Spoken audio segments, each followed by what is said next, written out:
everyone, welcome back to my channel. I'm here with another exciting idea for you. I've got this shirt here which is a large size and it's got double cuffs, so they are quite wide and they're supposed to be worn with cufflinks. I found in one of the local shops and it was reduced. It was reduced so many times. It was only £5. I think it's because it's a little bit too over the top for a mom to wear, and maybe that's why it was left there and it was reduced so many times. So it's got some lovely embroidery here at the front, as you can see. It's quite nice.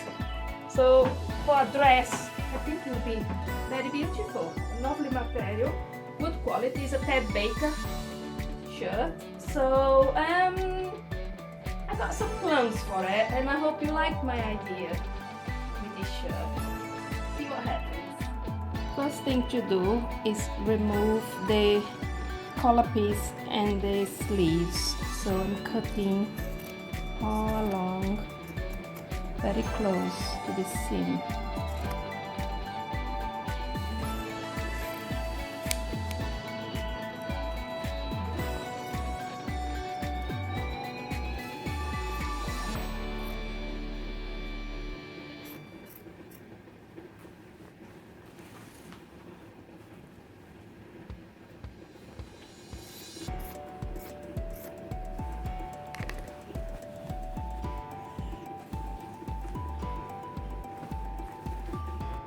So next step is remove the placket with the buttons, and I'll be using that at the back, so at the back of the dress. So I'll be cutting very close here.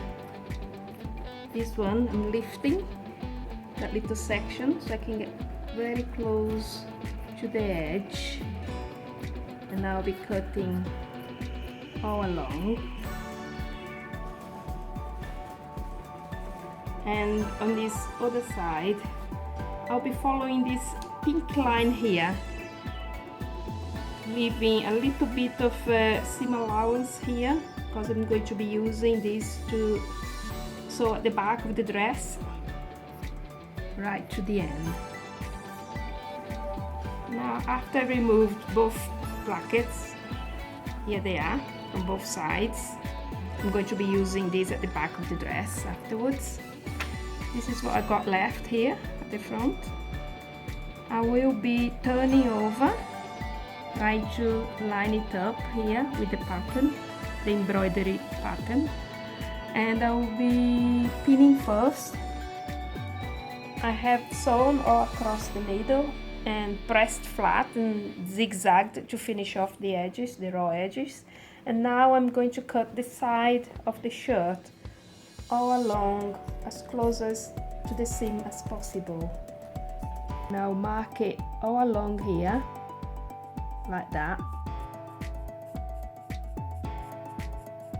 and I'll be allowing extra for seam allowance.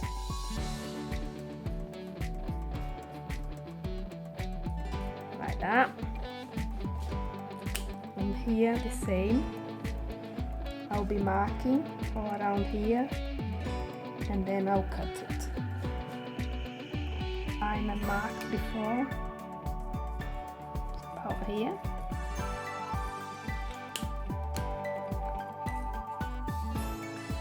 I'll be cutting all along arched line, leaving a little bit of seam allowance.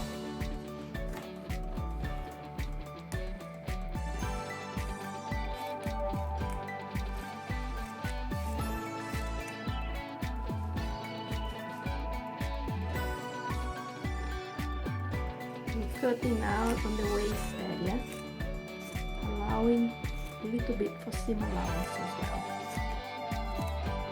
I fold it in half and now I'm going to cut all the way along.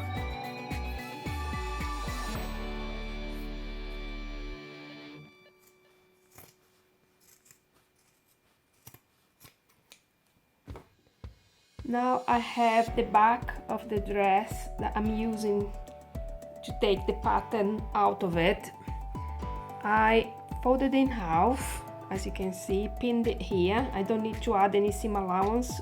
The dress has got a zipper in the middle at the back, but I don't need to add seam allowance because I already sewn the placket with the buttons here, as you can see.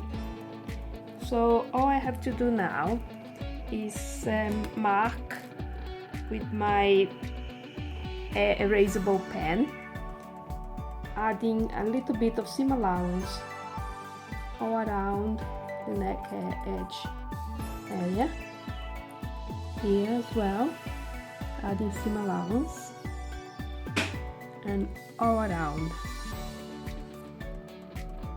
After cutting all along the marked lines, here is the back of the dress now, already with the buttons and the button placket in the middle. I just put the bodice of the dress on a dress form. This dress form has got my measurement, so it fits perfectly as if I was wearing it. And I just put in the pins here, the darts around the bust area and the shoulder area as well, and the side seams. So everything is just there ready for sewing now. I have already sewn the side seams and zigzagged the raw edges and the darts, and I pressed it downwards. And now I'm sewing the side seams following the pins that I added when it was in the dress form.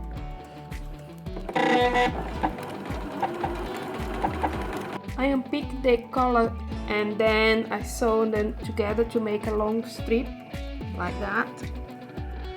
So I'll use that to make a contrasting section in the middle of the skirt of the dress. This is the bottom of the shirt, which is going to be the front skirt section. And remember that I picked the collar piece and unpicked, and I just sewn it here on the edge to give a little contrasting, going in the different direction, in the horizontal. And now I pinned to the bodice of the dress, so I will be sewing all around here. And I did the same with the back, as you can see here. Here's the back of the dress, and I have pinned all around here, trying to match the pattern here as much as possible. I have sewn the front bodice to the skirt front together in the middle, and also the back to the skirt at the back. I sewn it all around, left a little gap here in the middle so I could match the center seam of the side seam of the skirt. And now I have a little gap in the middle here, as you can see, and I'm going to put a pin, and I'll be matching the side seam perfectly aligned with the seam of the skirt and the side seam of the top and the back. I'm measuring the size of the armhole so I can make some cap sleeves for the dress, and it comes to about 48 centimeters. So I write that down, 48 centimeters. Then I divide it by 2, which will go 24 centimeters, and add about 2 centimeters extra, so it'll be about 26 centimeters. So I draw a line, making the pattern for the cap sleeve. So just get a piece of paper, draw a line of 26 centimeters, which is half the size of the armhole, which is 24 plus 2 centimeters. that makes 26 centimeters. 26 centimeters. Mark the middle, which will be about 13. And then you want to think about of how long you want the cap sleeves to be. Like in this instance here, in this dress, it's about 12 centimeters, 13 centimeters. So I'm going to draw a line right in the middle of 13 centimeters, which is about there. And I'll add another probably 1 centimeters for seam allowance. I'm going to get a lid of a pan, which is nice and circular shaped, and I'm going to go right in the middle of that line, and I'll make a circular shape, stopping about there. And now you join the shape right to the side of the line there. Don't worry too much about this, because this type of pattern is very forgiving. There you are. Here's your cap sleeve. Now use the same sleeve, the other sleeve, to cut along the line as a guide.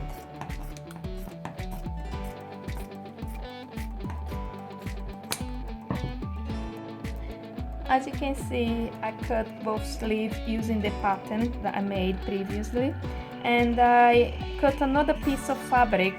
Could be a contrasting fabric, or if you have the same fabric, enough material, you could use the same fabric, but as I don't have any more, I'm just using scraps now from the shirt. So got two pieces, one of the main fabric and one to go on the other side. I'll show you in here already, which I'm going to sew all across there. Once I sew, I'll turn it over and then I'll press. So that will be the edge of the cap sleeve, like that.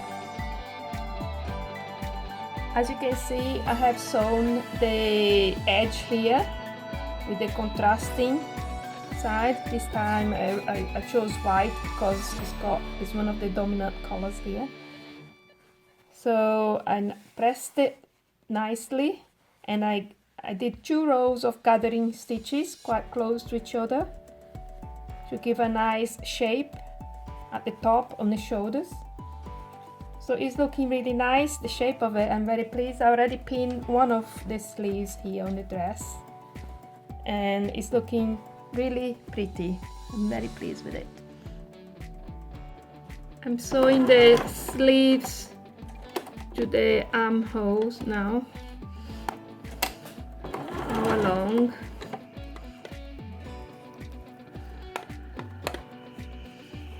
And make sure the gathers here on the sleeve top is nice and even.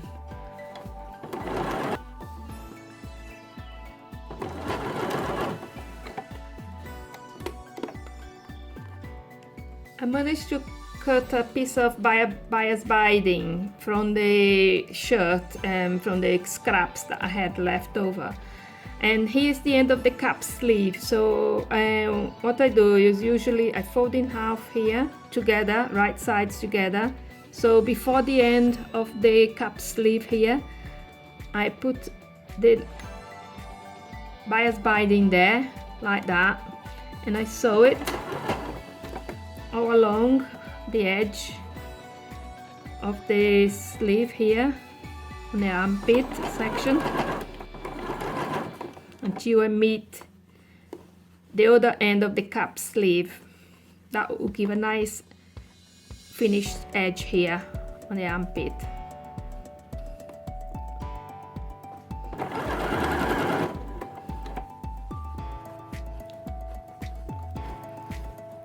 when it gets to the end here, I will cut the fabric, and then I'll fold in half,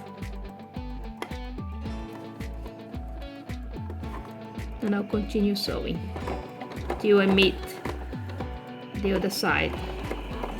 That's it. So here's the bias binding that I sewn in the other side of the cap sleeve. Now I will turn it like that and turn again, and then I'll be sewing by hand here in the other side, so I'll have a nice finish. I'll clip the seams here as well to give a nice, because it's got a curved edge, so it'll give a nice curve when I turn it over. So here we are.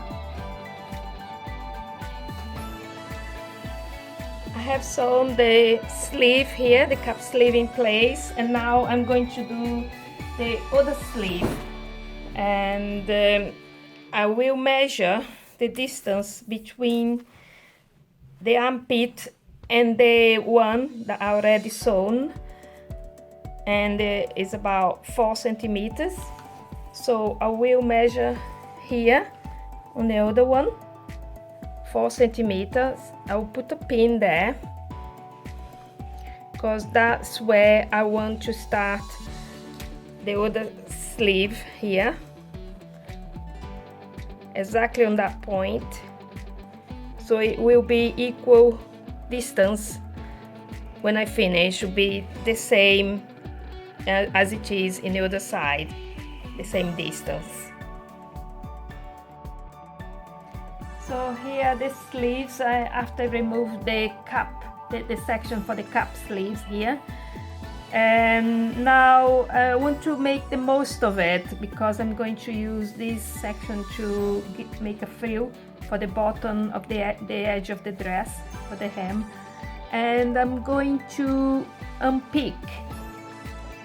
Now I have unpicked the sleeves from the cuffs.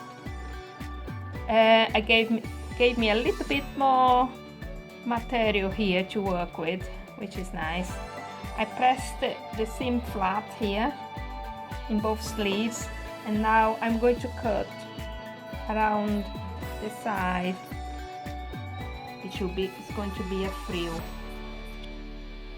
After cutting the sleeve in half, I sewn it in the middle, as you can see, and the front and the back piece of the sleeves together in the center piece. And then I pressed it along the edge, because that's going to be the hem side, and here as well. And then I sewn some zigzag stitches and 2 rows of gathering stitches, which is about 4.0, which is one of the highest in the machine. That makes it easier to gather. So when you are pulling the strings to gather it, you pull it from the back, because it makes it easier to do the gathering, as you can see. And here in the other section here, so I'm going to be gathering all around right to the end, with even gathering all across there and in the other one, in the other sleeve as well. I have sewn the frills to the front and to the back of the dress. So here on the side I left a little gap, as you can see there. Here's the skirt side seam, here's the frill over the top, left a gap there on the frill side, so I can put a pin there, so it will match the side seam of the dress and the side seam of the frill. After I sew all along down the length of the frill, I will do the hem then all over the frill edge. I have the 2 double cuffs here, which I haven't picked from the main cuffs, if you remember. So I'm going to sew there, and now I'm going to cut half, because I think I'm going to make a belt out of it. Fingers crossed, I hope it works. So I'm just going to cut along there, right in the middle. So I joined the cuffs, as you can see here, that's one cuff, side of the cuff. I joined in the middle here, sewn in the middle, joined here on the curved areas, the original curved areas here, as you can see. And then I added a trimming at the end here. So I'm going to sew all along. I'll turn it over, and then I will fold it again, and I'll give it a nice finish to the edge of the belt. Here's the finished dress, my friends. I'm just over the moon with it. It's just so amazing. What a transformation. I'm really pleased the way how it turned out. And the cap sleeves are very cute as well, and I added the belt to clinch at the waist, which makes it a little bit more feminine and a bit more interesting. And I used the cuffs to use the belt, to make the belt, and I joined the sides together here, and I added a button, as you can see here, there, and in the middle here to hide the original buttonholes that comes in the cuffs. So I'm really pleased with it. I added a Velcro as well to make it easy to remove and to put it on as well. So it's really pretty and feminine. I'm very pleased with it. You can wear it with the belt or without, it's optional. So I'll just show you. You can use it without the belt as well, because I put that band of contrasting section in the middle, going in a different direction, the stripe, so it makes like a change from the top and from the skirt, so it makes a contrasting change there, which is very nice. I put the button there as well for extra detail on the side, so I'm very pleased with it. Over the moon. I hope you like it too, the way how I do. And please subscribe to my channel and ring the bell so you'll be notified next time I post another video. Thanks for watching, guys. See you next time.